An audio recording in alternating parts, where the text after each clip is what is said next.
So this is the second lecture in the wrist and hand, and we're looking at movement. This is chapter 7. So in addition to the pronation and supination that happens at the radial ulnar joint, at the radial carpal joint, you're getting extension, you're getting flexion. You should have about 90 degrees of each. And then you'll have radial deviation and ulnar deviation, and you should have on average more more ulnar deviation than you do radial deviation. So if you put your hands out in front of you, thumbs pointing in, and you turn your hands in, and then if you turn your hands out, you'll see that that should bend more. And based on the slides we showed in the last lecture, you have more bony connective, that radial stylus sticks out and kind of acts as a brake or a buffer from that. You can see neutral position, extension, flexion, ulnar radial deviation, and then some photographs of that as well. Wrist flexion, wrist extension, and then as we move up or move down distally, you have finger flexion and finger extension. So we'll have flexion, extension of the wrist, flexion and extension of the fingers.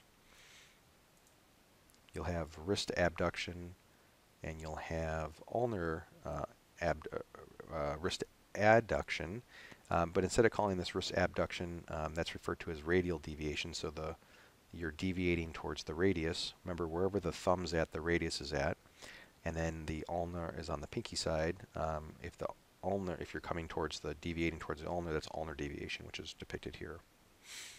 And then you have abduction and adduction of the fingers. So you're looking at adduction of the phalanges, abduction of the phalanges and thumb. And again, just more redundancy here. Now, within the hand, you have a lot more options for just finger flexion here, and depicted in A, finger extension, abduction, adduction. The thumb has a slightly different connotation because it's in a different plane. So we look at over here at E, this is what thumb flexion looks like. So when you flex your thumb, it actually is happening more in the frontal plane than it is in the sagittal plane. So if you just put your hand out by your side and you just flex your four fingers, digits 2 through 5, so your pointer finger to your pinky finger, you would see that that's actually happening in the sagittal plane. And then because the thumb is opposed, if you flex your thumb, that's actually happening more in the frontal plane. And then F here is thumb extension. And then when the thumb comes forward in the sagittal plane, so depicted here in G, that is abduction. And then when you bring your thumb back out, it's adduction. And then when you take your thumb and go across diagonally and touch your pinky finger or any of your fingers there, that's opposition. And then when you bring it back, that's reposition. So slightly different aspects within the hand. I am just sharing it right now as FYI. We will not be testing on all the intricacies of the hand and thumb movements. So here's a drawing that you kind of see the flexion, extension, abduction, and then the flexion, extension of the thumb, adduction, abduction, so forward and back, and then opposition and reposition. So when you do flexion and extension of the fingers, you can flex or extend at either all three joints happening, so the distal, proximal, or the metacarpal phalange joint. You can flex at so you're going to have 3 points of flexion, and you can isolate each one of those. So this is what it looks like when all three are flexing at the same time.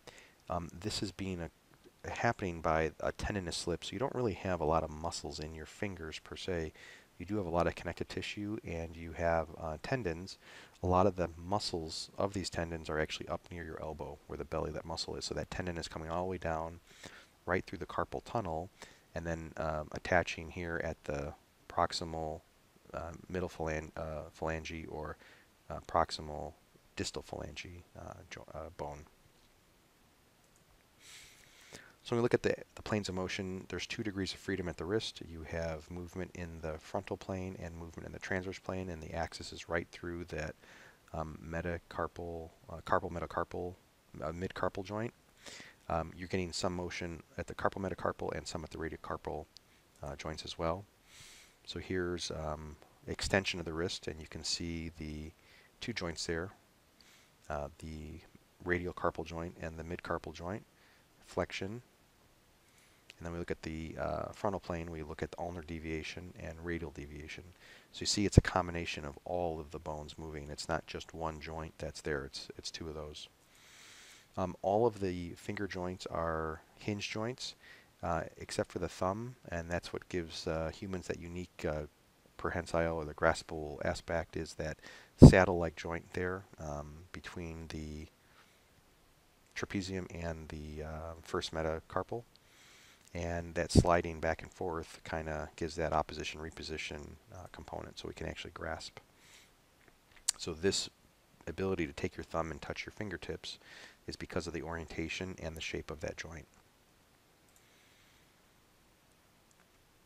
And when you look at the joints here, when you open your hand and make a fist, everything comes towards the midline of your arm. So you see that your fifth and fourth met come in towards midline. Your thumb and pointer finger come in towards midline, and your middle finger comes straight down towards midline. And so they all come together and then all spread out when you're extending versus flexing. Now, when you make a fist, most people think that the grip strength is in your thumb side, and actually your grip strength is in your fifth and fourth met. So if you take your hand out in front of you and punch out like you're making a fist, and then as you're holding a fist, go ahead and squeeze your hand as hard as you can.